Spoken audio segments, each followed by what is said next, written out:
For me, Assassin's Creed is essentially a long, epic story of a guy in the prison going in a machine called the Animus, and he's going to relive the life of his ancestors. In Assassin's Creed 2, we follow Desmond, who's going to live the life of Ezio Auditore da Firenze.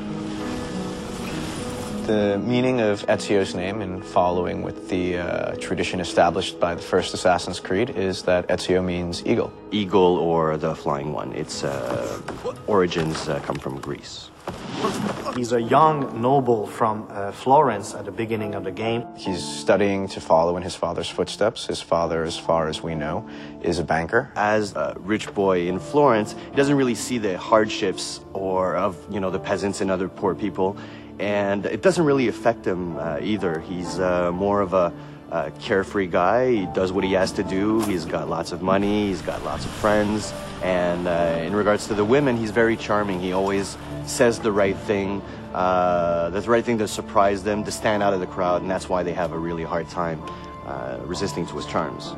Ezio is a typical Italian nobleman in many ways. He's a fiery, violent, proud personality. He's terribly proud of his family. He deals with noble people and with peasants in a very polite and courteous way, even if he's about to stick a hidden blade in your skull, right? He has a very strange talent that his father is aware of, which is the eagle vision from the first game. Nobody really knows how come he has that, but we sort of find out in the game. At one point, something tragic happens to himself and his family. What happens is that the same people that Ezio considered to be dear family friends actually turn on him. People that are very close to him are taken from him, and becoming an assassin and acquiring those skills will give him the abilities necessary to exact revenge. When you're used to just living free and living without a worry in the world, and all of a sudden the entire Florentine army is looking for you, and you have to protect your mother, you have to protect your sister, and you have to defend yourself, changes everything in his life.